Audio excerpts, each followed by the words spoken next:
Famous YouTuber Armaan Malik का जो मामला है वो अभी रफा दफा होने का नाम नहीं ले रहा है, बल्कि अब और भी ज़्यादा उलझ गया है। जहां ये अरमान मलिक जो है अपनी 2 बीवियों को लेकर सोशल मीडिया पर आए थे फेमस होने के लिए और हो भी गए थे। अभी उन्हीं 2 बीवियों के चक्कर में इन्हें शायद जेल तक हो सकती है।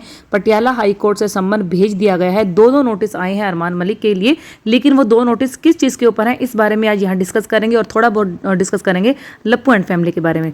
हेलो माय यूट्यूब फैमिली, कैसे हैं आप? वेलकम करती हूँ एक बार फिर से मेरे चैनल सिद्धि रिद्धि एंड मोम में। तो जो व्यूअर्स इस वीडियो के थ्रू मेरे चैनल तक पहुंचा है उन सबसे रिक्वेस्ट है कि प्लीज़ मेरी वीडियो को लाइक कर दीजिए, चैनल को सब्सक्राइब कर दीजिए और अगर आपके पास हाइप का ऑप्शन अवेलेबल है तो आप मुझे हाइप भी दे सकते हैं।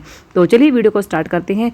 जी हाँ, जैसा कि आज सबको पता है कि जो अरमान मलिक हैं वो अगर फेमस है तो किस वजह से फेमस है। उनका जो बेस था वो ये था कि वो 2 शादियां करके 2 बीवियों को लाकर, जो कि उस टाइम पर लोगों के लिए बहुत ही अजीब सी चीज़ लगती थी कि 2 वाइफ को लेकर ये इंसान चल रहा है, लेकिन उन्हें शोहरत पे शोहरत मिलती गई और वो फेमस होते गए। और इसी शोहरत के पीछे जितने भी उन्होंने इतने साल तक जो भी काम उनके अटके हुए थे या जो भी चीज़ें उन्होंने की थी वो सब ना कहीं दब गई। कानूनी मामला जो था बैक पैनल पर चलता ही जा रहा था, लेकिन उसका लोगों के सामने ये चीज़ें नहीं आ रही थी। लेकिन अब हुआ क्या है कि बीते दिनों आपको सबको पता है कि पायल मलिक के साथ क्या क्या हुआ है। पायल मलिक ने एक रूप धरा था माँ देवी का। हालांकि वो रूप धरना गलती नहीं थी, रूप था कि शॉर्ट ड्रेस के ऊपर उन्होंने माता रानी के मुकुट को लगाया था और इस चीज़ के से उनके ऊपर एलिगेशंस लगाया गया था कि लोगों की धार्मिक भावनाएं भड़क रही हैं। इस चीज़ को लेकर पायल मलिक, अरमान मलिक ने सोशल मीडिया पर माफ़ी भी मांगी थी। पायल मलिक ने पटियाला के काली माता के मंदिर में जाके माथा भी टेका था, माफ़ी भी मांगी थी, प्रायश्चित भी किया था और 7 दिन की सेवा भी मांगी थी। 7 दिन की सेवा करने के बाद उन्होंने कन्या को पूजन भी करवाया।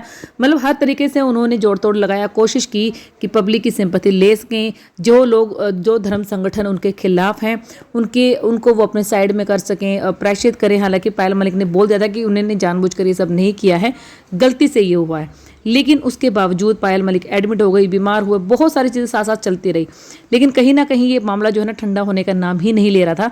अब सुनने में आया है कि पटियाला हाई कोर्ट से 2 नोटिस जो हैं अरमान मलिक को जारी हुए हैं।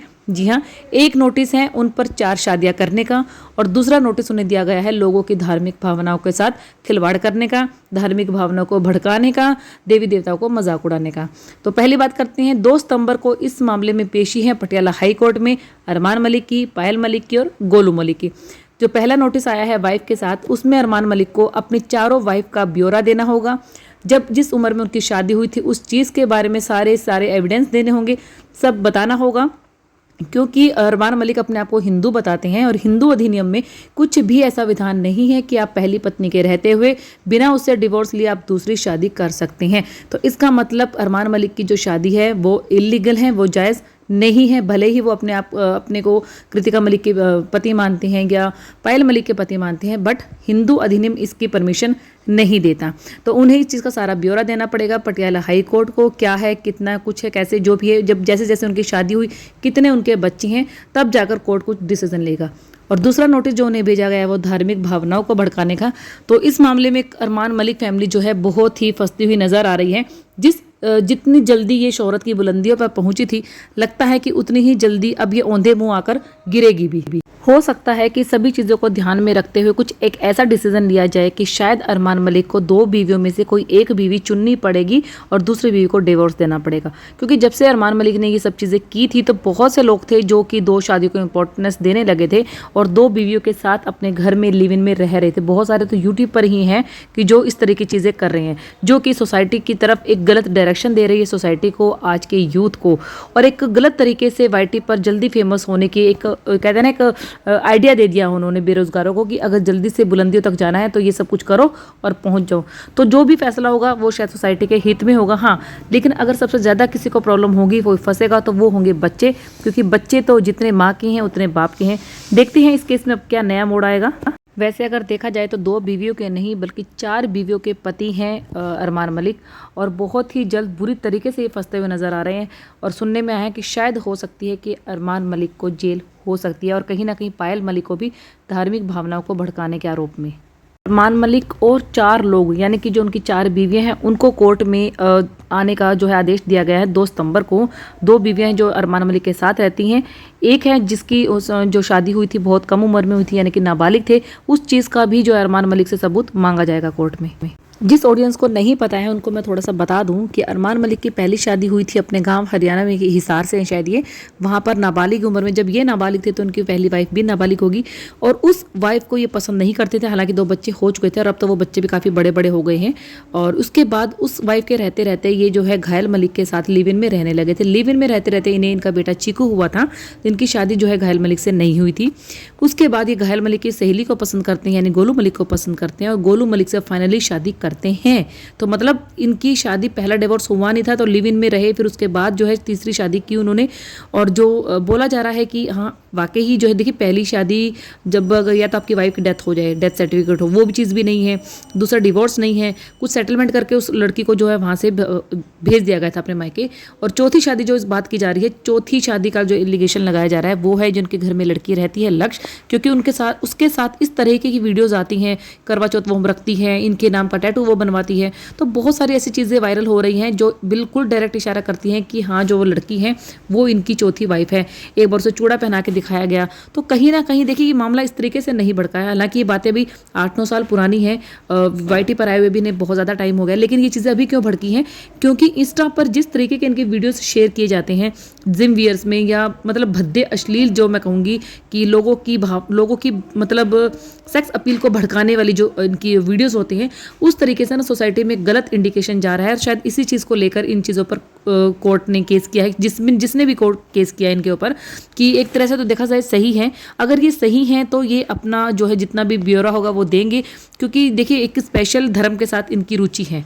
आप सबको पता है ये अपने बच्चों को लेकर वहाँ जाते हैं, बच्चों की मन्नतें वहाँ से मांगते हैं, सब कुछ करते हैं। और जब बात आती है धर्म की तो ये अपने आप को हिंदू बताते हैं। इनके बच्चों के नाम जो हैं मुसलमान कौम पर रखे हुए हैं। तो या तो कोर्ट इनसे ये चीज़ें बोलेगी या तो आप एक धर्म के होके रहो, या उधर या इधर। इस तरीके से 2 धर्मों में बंटना कहीं ना कहीं एक गलत इंडिकेशन जा रहा है हर एक को। तो अगर आप इस देश में रहते हो तो इस देश के कानून के हिसाब से चलना आपकी ड्यूटी है और आपको चलना पड़ेगा। वो कहते हैं ना कि जब आपका टाइम अच्छा आता है तो आप बहुत कुछ कर जाते हैं, कोई आप पर उंगली तक नहीं कर जाता, लेकिन जब आपका टाइम बुरा आता है तो आप एक हल्की सी कोई चीज़ किसी को बोलते हैं तो उसमें भी बहुत बुरे तरीके से फंस सकते हैं। बहुत सारी चीज़ें ये करते रहे थे, अपना वाईटी पर रुतबा कायम करने के लिए इन्होंने बहुत कुछ किया। बिग बी में जाकर जो है विशाल को थप्पड़ तक लगा दिया, अपना मतलब एक रौब दिखा रहे थे हर चीज़ में। और कहीं ना कहीं वाईटी पर इनका रौब था, ये सबको पता था। इस मतलब ये जो वाईटी पर इन्होंने शोहरत कमाई थी ना, इसके पीछे जो इन्होंने अतीत में जितने भी कांड किए थे वो कहीं ना कहीं दब गए थे। और ये अपनी पर्सनैलिटी को ठीक करने की एक तरह से कोशिश कर रहे थे, एकदम से पोलाइटली बिहेव कर रहे थे अपनी ऑडियंस के साथ, सभ्य बन रहे थे। और कहीं ना कहीं इनका वो वीडियो आपको याद होगा जब इन्होंने वो बिल्डिंग स्कैम वाला केस किया था, बिल्डिंग पर चढ़ गए थे, वो वीडियो भी उस टाइम पर बहुत ज़्यादा वायरल हुआ था। तो मतलब अपनी कुछ कमी नहीं छोड़ी है इन्होंने अपनी तरफ से। लेकिन ये लाइमलाइट में अब आए हैं। वो कहते हैं ना कि गवर्नमेंट की नज़र जब पड़ती है तो भाई अच्छे के पर कच्चे उड़ जाते हैं। तो शायद इस लिस्ट में अगला नाम जो होगा लप्पू का होगा, क्योंकि लप्पू एंड फैमिली भी आजकल हवा में बहुत ज़्यादा उड़ रही है। उन्हें लगता है कि हम कुछ भी कहते हैं, कुछ भी वीडियो डालते हैं, किसी भी तरीके से बोल देते हैं, किसी को किसी भी तरीके से जलील कर देते हैं तो हमें कोई कुछ नहीं कह सकता। तो ये होता है जब ऊंट पहाड़ के नीचे आता है। इतना बड़ा यूट्यूबर, इतने चैनल्स का मालिक जब कानून के लपेट में आता है तो आज उसकी भी बोलती बंद है, क्योंकि कानून की नज़र में सब एक है। तो हो सकता है कि जो लप्पू की जो माता जी हैं उन्होंने जो स्टेटमेंट दिया था अपनी बहू के लिए, बहू की तुलना उन्होंने एक देवी माँ से की थी, जो कि हिंदुओं में कितनी सर्वोच्च है। आप सबको पता है कि कोई तुलना तो बहुत दूर की बात है, कोई आंख उठाकर देख तक नहीं सकता इस चीज़ के ऊपर। उनके तो गुणगान ही गाए जाते हैं। वहाँ से इन्होंने अपनी उस लप्पी बहू की तुलना की जिसके बारे में पूरी वाईटी पर फेमस है। और इनके लप्पू बेटे ने जो कांड किए हैं, जो जगत दीदी का कैरेक्टर उछाला है, जगत दीदी के साथ साथ नीतू भोपाली का, साथ में एस्ट्रोलॉजर दीदी का, तो कहीं ना कहीं इस चीज़ की भरपाई भी लप्पू एंड फैमिली को करनी पड़ेगी। और हो सकता है इस अरमान मलिक के केस से लप्पू एंड फैमिली भी इन फ्यूचर में कुछ सबक ले ले। अपनी छवि को सुधारने के लिए ही अरमान मलिक जो है बिग बॉस में गए थे, बट बिग बॉस से बाहर आने के बाद ये एकदम से लाइमलाइट में है। इनके कर्म कांड जो दबे हुए थे वो सब सामने आने लगे विशाल के केस के बाद। उसके बाद से सब लोग इन पर ठहर गए। इनकी जो है ना मतलब परत दर परत इनकी हर चीज़ जो है खुलने लगी। तो कहीं ना कहीं बिग बॉस में जाने का इनका जो डिसीजन था वो बहुत ज़्यादा गलत साबित हुआ। और इनकी जो वीडियोज़ ने उस चीज़ में ना बहुत ज़्यादा इजाफा किया है इनके केस को उछालने में। और अपनी जो है अपनी इमेज को ठीक करने के लिए उन्होंने बहुत सारे पॉडकास्ट किए, बहुत सारे इंटरव्यूज़ किए, जिसमें जिसमें ये क्लियर बोलते हुए नजर आए कि हम पॉलीगैमी को सपोर्ट नहीं कर रहे हैं। हाँ, मुझसे गलती हुई है, मैंने गलती कर ली, बट एक्सेप्ट भी करता हूँ, मैंने रोड पर नहीं छोड़ा है। बहुत तरह की सफाइयाँ दे रहे थे कि जो धर्मेंद्र है, हीरो है, उन्होंने भी 2 शादियाँ की हैं, दिलीप जी ने 2 शादियाँ की हैं, उसने 2 शादियाँ की हैं, उसने 2 शादियाँ की हैं। मुझे बोलने से पहले उनको पकड़ो। तो देखो, इंसान जब फंसता है तो अपनी सफाई देता ही है, बट कानून कितनी सफाई मांगता है ये तो अब कानून ही बताएगा। तो हो सकता है, और आई एम श्योर सभी ऑडियंस अब ये भी चाहेगी कि इसके बाद नेक्स्ट नंबर लप्पू का हो, एटलीस्ट और किसी चीज़ में ना हो तो कम से कम इस चीज़ में हो कि किसी लड़की को बहन बनाकर उसकी इज्जत के साथ खिलवाड़ करना, उसकी व्हाट्सएप चैट रिलीज करना विदाउट उसकी परमिशन, उसके बारे में गंदे गंदे एलिगेशंस लगाना, उसको मरने मारने तक पर मजबूर कर देना, उसको हर तरह से मेंटल फिजिकल टॉर्चर करना, तो ये भी एक एलिगेशंस है।